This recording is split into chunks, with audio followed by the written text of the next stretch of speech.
today to talk about his music and upcoming concert, Hey Matteo, at the Kia Theater. Let's all welcome Matteo Guidicelli. Thank you. All right.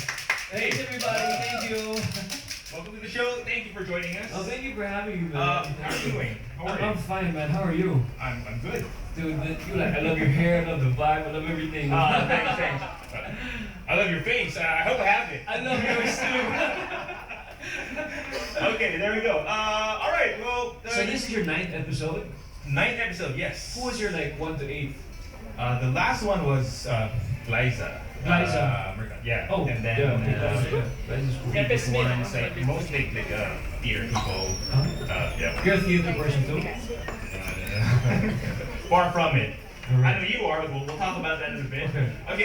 You have a concert coming up at Yes, the sir. Kia Theater called Hey Matteo. Please tell us about your concert. Yes, it's right there. The poster's right there. It's called Hey Matteo. It's at the Kia Theater, November 30. This coming November 30 at the Kia Theater, and I have, I'm working with a team that I'm very, very honored to be part of, and to, I'm very blessed to be working with them. Right. Ruel Santiago is my director. Sir Louis Ocampo is my musical director. And I have incredible guests, Morissette Amon, Kiana Valenciano, and one of my favorite rappers in the Philippines, Looney. You know Looney? Yeah. Looney's a steak, so Looney. And it's gonna be a different show, so it's gonna be fun. And Is it choir coming?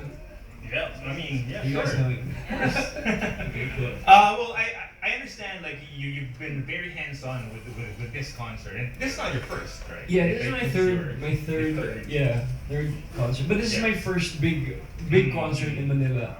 Because the first one we had one at Music Museum 3 years ago, 4 years ago. It was called MG1, Right. Music Museum. Last year we had one in Cebu. Cebu, It was called Matteo Made in Cebu. I was really made in Cebu, so Matteo Made in Cebu. And now it's Hey Matteo. It's a different sound. It's a different sound, different vibe, and it's just different. Okay, and I'm curious about that. Like, what do you mean by it's a different vibe? Like, how do you compare it to your previous concerts? I just basically I'm very new in this music scene, music industry, concert industry, and all this stuff. But I really love it. I loved it since I was in high school. And the first album I did by Star Music, entitled self-entitled Matteo Guidicelli. Star Music led the way. They showed me the way. They produced all the tracks and everything. It was like getting my feet wet and learning how it really is and stuff. Yeah. My second album, naman, we took charge of it. We had a group that took charge of it. Every single track was written by stories or experiences I've gone through or I'm going through, and it's inspired by the music I grew up with, 90s alternative rock. So that's the sound, that's the inspiration of this album. So this album is very, very personal, bro. It's like each and every album has a little story of a day I went through, or a month, or an episode or some sort like that. So all of these songs in your upcoming album Yeah. you'll be performing them. in Yeah, this concert. I wish I could do the whole album for the show, but people won't know it because it's new. So we're gonna Okay. do covers, mix it up, Yeah. and make them give it the very 90s vibe, 90s rock and roll, Right. alternative vibe. Did you write any of the songs? I did not write, but Top Suzara and a bunch of other Yeah. guys. We had a lot of sessions together, late night sessions, just pouring my heart out and telling them what this is about, what that is about. And they're the genius, they're incredible people. They just place it into music, they wrote it to lyrics, and Right. boom. So I'm curious. I mean, like working with these industry professionals. Right. What was the craft like? What was the songwriting process like? So we had a meeting at first. It was a round table meeting with my producer and Top Suzanne and a bunch of other songwriters, and I told him how I wanted the vibe to be and how organic I wanted to sound, really 90s rock and roll, 90s alternative, Simple Plan, Blink-182 kind of Okay, punk feel. alright. It's not to that extent, but it's somewhat inspired to Yeah. that. And after different sessions stop, we'd come over the house, or other songwriters would go to the bar and have some beers and talk about what happened here, what happened there, and they would write the lyrics into music, and they would make me listen to it and would change the bit here and there, and then we went to the studio and recorded it. Okay, and are you already done with the? We are done with the whole album. We launched the single is called Hey. Yeah. We launched it 3 weeks, 4 weeks ago, and then we launched a music video with it too. And Bogart, you know Bogart the Explorer, he's the main star in the music video. It's called Hey. And a week ago we dropped another song. It's called Wag Ka Nang Umuwi. It's gonna be out in digital format very soon. And yeah, the whole album naman is coming out November 30 on the concert date. So. Oh, I see. Okay. Yeah. And what do you enjoy most about about doing music? I think what's different about music, acting, and hosting, acting you're portraying a different character, a different person, and you're pretending to be something else. You're pretending to not pretend. Mm-hmm. Yeah, something like that. You're trying, yeah. Anyways, but music is your story. What you're going through is your vibe. It's really very personal. That's why I love it. Especially when I jam with a band, we just gel so well together. We just have a great time together. We just have fun. So pretty much this album and this concert is like it's all you. It's a representation of who you are. It is.